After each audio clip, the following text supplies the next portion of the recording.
Welcome back, my friends, to the show that never ends, a continuing series of Redstone videos. This video, we're going to talk about the fastest clocks that you can build in the game. So this is sort of an addendum to my original clock video, but I really wanted to get the simple clocks out of the way and then focus on these really fast clocks. So I got two different versions to show you. One is a everyman's single-player, possible for everyone clock that operates at 5 Hertz. And if you don't know what hertz mean it's a rate, it's per second. So it means that the clock is operating at 5 cycles per second. Redstone time measurements are made in ticks, or game ticks, which are called Minecraft ticks, which occur once every 20th of a second. So that means it's operating at 20 cycles per second, or 20 hertz. So what we're going to create is a 20 hertz clock that operates at the same speed that Minecraft does. Therefore, it's effectively running continually. So let's dive right into it. Okay, so for the everyman's single-player 5 Hertz clock, what we're going to need is actually just 3 pieces of, 3 items, really. We're going to need 3 pieces of redstone, a comparator clock, and some sort of full signal strength input. So you put down the comparator clock, you put it in subtractive mode, rather, and then supply it with 3 pieces of redstone, just like that, from the output wrapped around to the input. You could go the other way if you want to, but we're just going to go this way, okay? Deal with it. And now we just give it its input. Now before I turn it on, first observe it's very small, very simple to make, but here's what happens. When I supply it with its full strength signal, we're going to get 15 blocks of signal power right here, and that's after 1/10 of a second, okay? So after 1/10 of a second, it's going to turn this to 15, which immediately means that this becomes 13.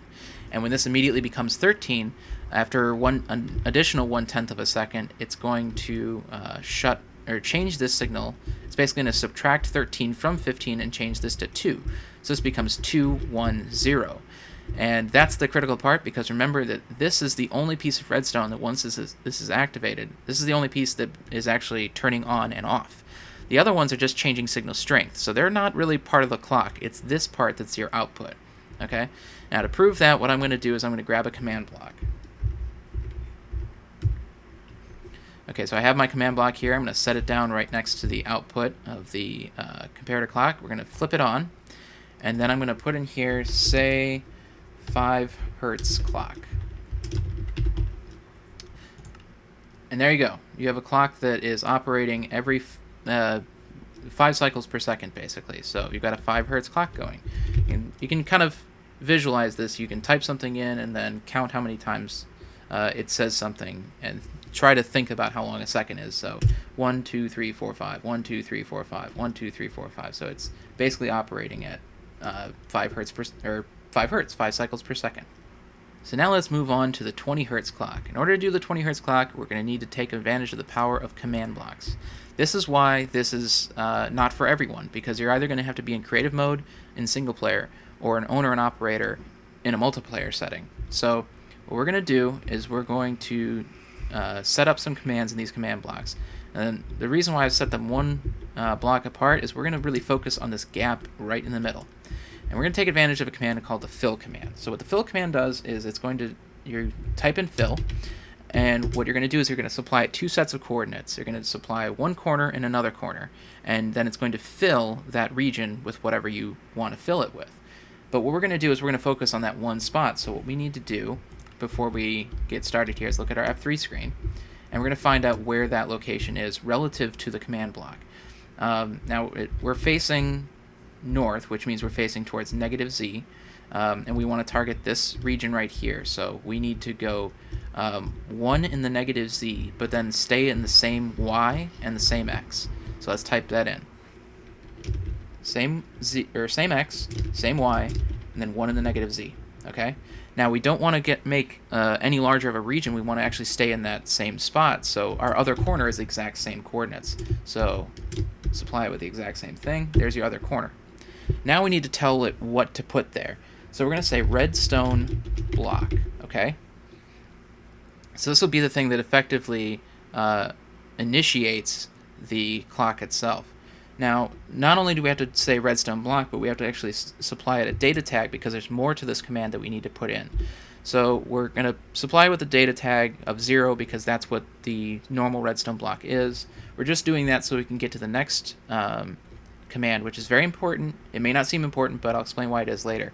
What we're going to do is we're going to say replace. So we're going to only place a redstone block if we can replace it from a stone block. Okay? So it's going to look for a stone block, and if it finds a stone block within this region, it's going to replace it with a redstone block. There you go. Now we're going to put a very similar command into this command block here. So I'm going to go ahead and copy it, hit cancel just to be safe, and paste it into here. But the region now has shifted. It's now in the positive Z, so we need to change these to positive ones. And instead of saying redstone block, we're going to say stone. So this is the one that's going to flip it the other way and basically create our clock. So now we're going to replace stone, or we're going to look at redstone, the redstone block, and replace it with stone. Okay, so now these commands aren't doing anything yet. And here's the tricky part. What happens is when I go ahead and place a redstone block down, it's going to power both of these blocks simultaneously. And when it does that, basically you can almost think about, it's really important to think about this one first, because this is the one that's going to say, hey, I found a redstone block and I'm going to replace it with stone. And in the same instant that it does that, this guy's going to go, hey, I found a stone block, replace it with redstone. And they continually battle back and forth because this one basically re-triggers the event the next game tick. So you basically get an on-off that happens instantaneously within one game tick. So what I'm going to do is place this redstone block down, and you would expect to see that flashing back and forth. It isn't, but it is working. So here's how I'm going to prove that it is working. Two things. First of all, look inside the command block, and you can look at the output. Notice the time. It says 13:01:47. If I exit out of it and come back, we have a different time, 13:01:52, 13:01:55, 13:01:57. So this is operating continually. What I'm going to do to prove that is I'm going to do the same thing as I did with this guy. I'm going to place down a command block, put it on top, and say 20 Hertz power. There you go. So now it is continually saying in text chat, it's just spamming at 20 cycles per second into the text chat. And if you want to change that command to something else, for example, mob control, you can do that. Interesting thing about this clock and what owners and operators are going to want to know is that since you're using the fill command, you can actually, you don't have to continually do these clocks. You can just define a larger region for this. So let's go ahead and do that. Since this direction is positive X, what we're going to do is we're going to supply it with the same corner. So we're going to still look at this guy right here. And then we're going to say go to positive 5 in the X for this one. And then this one, we're going to change this one as well to positive 5. Okay, so now both are looking at a region that goes out 5 blocks here. And to prove that it's acting on that region, watch what happens when, okay, I place stone here, nothing happens. When I place it here, it turns into redstone. Okay? And what I like to refer to these are, I like to refer to these points along here, these blocks of redstone that are basically flickering on and off at 20 hertz per second, or 20 cycles per second. I like to refer to them as nodes because these are the places where you'll put the command blocks that you actually want to operate on the clock. Now, you'll notice that this is really the reason why I like to do this approach of find and replace, because it's not just continually placing, it's looking for a specific block type. So if you wanted to do something like just go ahead and place, I don't know, glass down, if you put it down in between, it's not going to do anything, but as soon as you put down stone, it does something. So I want to tack on one last bit of information about the 20 hertz clock here.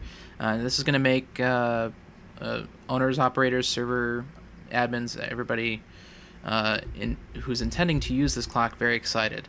And I'm going to show you in comparison to this clock, okay? So what we're going to do is we're going to open an F3 screen here, and we're going to turn on this clock. And you'll notice my chunk updates went from 0 to 10, okay? And I'm going to shut it off, and you notice my chunk updates go down. So this clock's creating chunk updates, which ultimately can hinder the performance of the server. So it's not terrible. I mean, 10 chunk updates is not awful. I mean, when I'm just in a super flat moving around, I'm spiking this thing to like 200 chunk updates or whatever. So this isn't really a terrible amount, but it is some amount of chunk updates.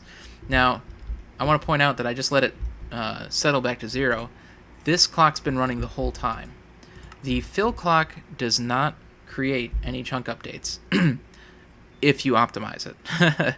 So that's the asterisk there. That what we found out, some friends that have been developing and playing with this clock have informed me that basically, if you try to create any more than 63 nodes, remember nodes would be all the pieces of redstone that you're filling.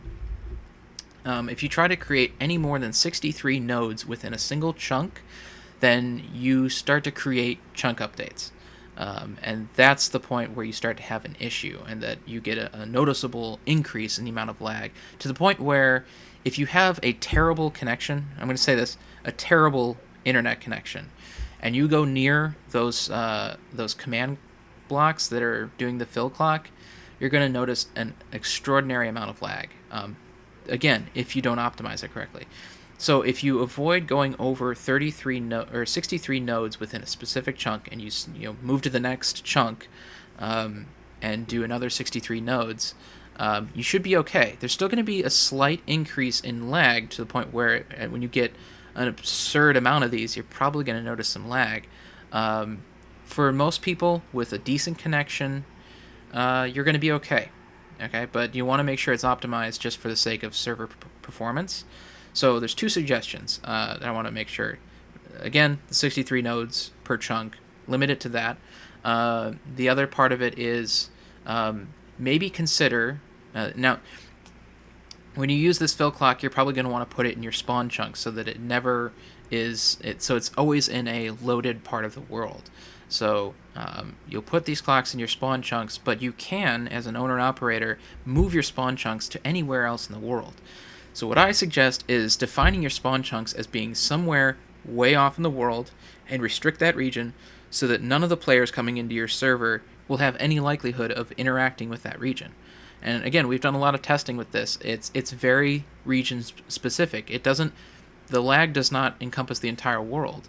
I've been able to test it on a very terrible connection. I believe it's a 1.5 megabit DSL connection. And when I get close to those command blocks that are running, in mass on the 20 Hertz clock, then I start to notice some problems. And the closer I get to them, it gets to the point where it's almost unplayable. So that's the idea. You want to keep that region away from the rest of the people in the game. And what you'll have to do is just simply, when you have new players, what you'll want to do is teleport them to your spawn somewhere else in the world that you've defined to be your spawn. Make that their home point, and that way when they die, even if they die immediately once they join the game, they now have their home point set as the spawn. So that's friendly tips and suggestions if you're going to put this clock to use. And hopefully it works out for you. So there you go, folks. Those are the fastest clocks in the game. Now that you know how they work and how to use them, build them, for the love of God, be careful, because especially with the 20 Hertz clock over here, it's very easy to make a mistake with a command block and end up with something that basically destroys your server, unless you're clever, like I said in my other video about command blocks. Be aware of where these clocks are, in case you have to type, you're being killed constantly or TP'd constantly, or something else is going wrong. What you're going to have to do is go into text chat and actually do another fill command, define the region where the command blocks are operating, and basically fill it with air. So what you're going to do is you're going to have to destroy your clock, but it's better to have to rebuild your clock than rebuild your server. That's how I feel. So that's it. I hope you guys enjoyed these videos. You can put these clocks to use, and we'll have more videos demonstrating how they can be used. So I'll catch you guys next time.